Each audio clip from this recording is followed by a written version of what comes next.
TitleMatchNetwork.com. How you guys got started in the wrestling business? Let me go ahead and start, Bob. All right, let's go way back in time.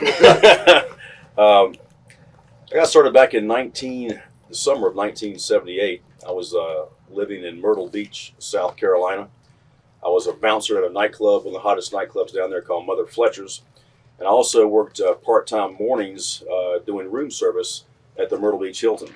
And I was the kind of guy, I don't want to say I was lazy, but I would grab the orders that were small, like lightweight orders. If somebody called down with 5 major league, pancake breakfasts and almonds and stuff, I wouldn't grab that. I'd grab a little small, like a Danish and coffee and stuff. Well, I saw an order one morning that said 4 Bloody Marys, and it said Flair, and it said room like 1168 or something like that. And I'd watched wrestling. I wasn't a huge fan, but I had watched Ric Flair, and I thought he was really cool because he didn't talk always about kicking ass. He talked about women. Right. And I was a Myrtle Beach kind of guy, and I was into that whole scene and stuff. So I said, I wonder if that's Ric Flair. Nah, I said, no, I couldn't be. But I grabbed it anyway because it was a lightweight order. So I filled the 4 Bloody Marys, and I went up and I knocked on the door, and the door opened, and it was the Nature Boy standing there in his underwear in all of his glory. And I found out later it was the first night that he and his current wife, Beth, had ever spent the night together right there at the Myrtle Beach Hilton. So I went, Nature Boy. And he said, hey, brother, come on in. And, I came in, I put the Bloody Marys down, and we started to talk, and I was bigger then than I am now. I was really into weights and stuff, weighed about 230, and he was kind of sizing me up, and he asked me about gyms to work out in the area, and I told him all about that, and invited him to a pool party at the Landmark Hotel later on that day.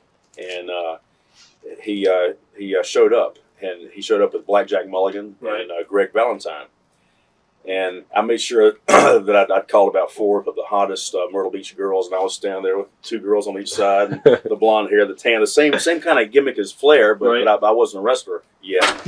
And so he showed up, and he was kind of, eyeballing the girls and stuff, and he flagged us over, and he was about his pina coladas and stuff. And make a long story short, we hit it off, very, very well. I invited him to the nightclub that night. He showed up there, and he was in there and doing all his, hooping and hollering and stuff. Right. And so anyway, I got his phone number from him, and he wound up training me in his backyard in Charlotte, North Carolina.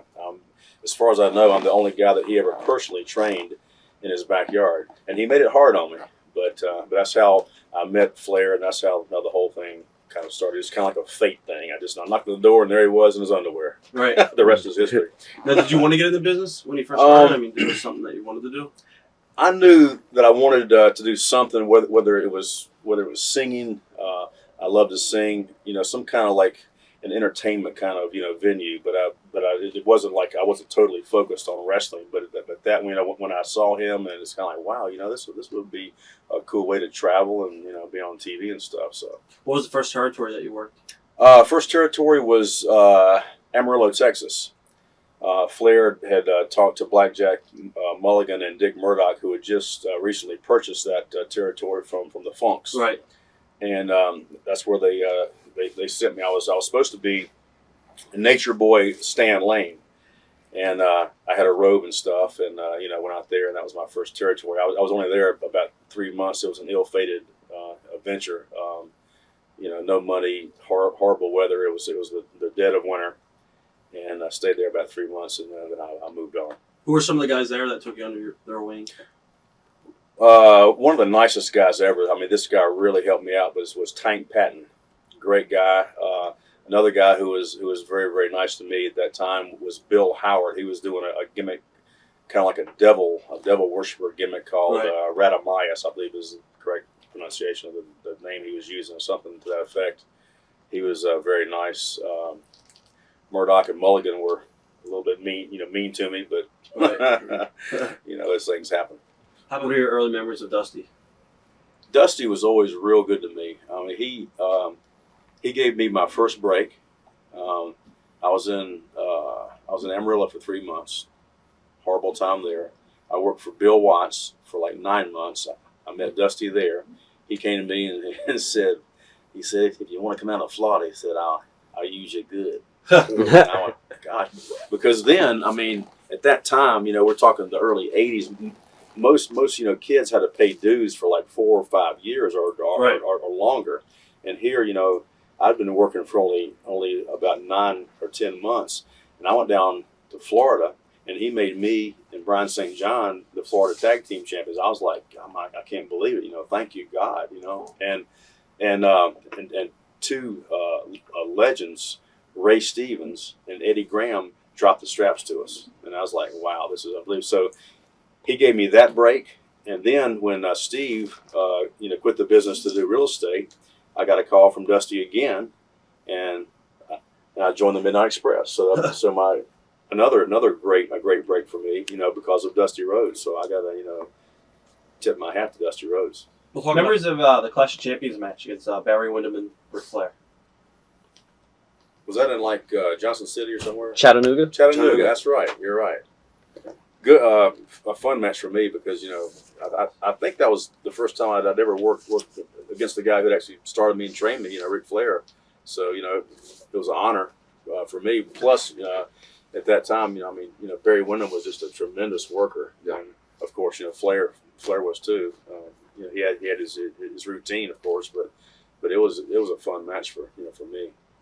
Are you disappointed that maybe that didn't turn into a program? And did you ever push for it since it was such a good match? Or We never pushed for anything. Nah. We just showed up and did our thing. I forgot to ask you. You had a great match with Ric Flair. It was a 2 out of 3 falls match at the Clash of Champions. Mhm. What are your memories of that?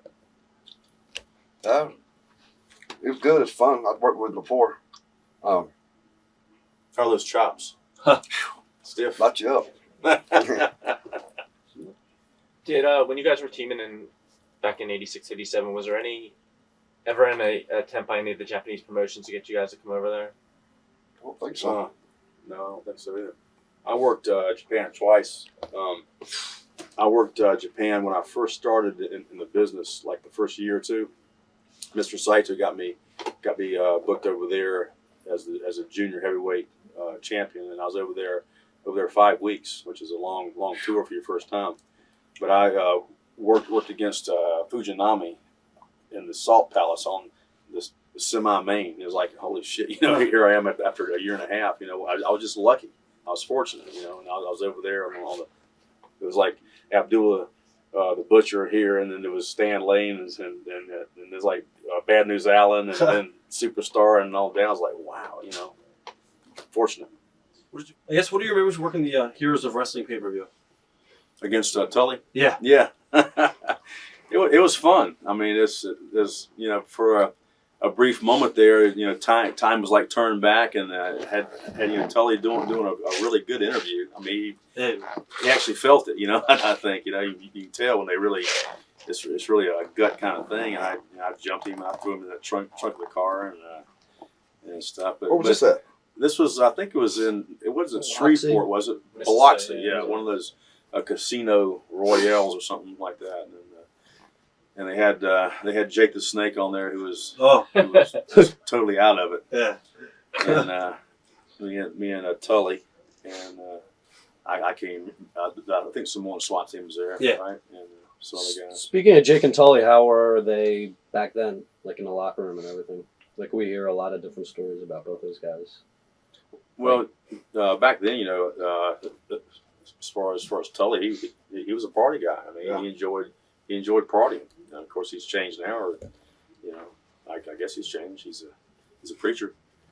So, but he would. I mean, not extreme, partying like get crazy and Right. pass out or nothing. But he was just a normal guy and enjoyed the ladies, enjoyed enjoyed partying. Jake, I never really hung out with Jake as far as your territories. He was always like there, and I was here, and he was in here, and I was over here. So I never like partied with Jake. So I can't answer that one. Watch thousands of exclusive shoot interviews right now on TitleMatchNetwork.com.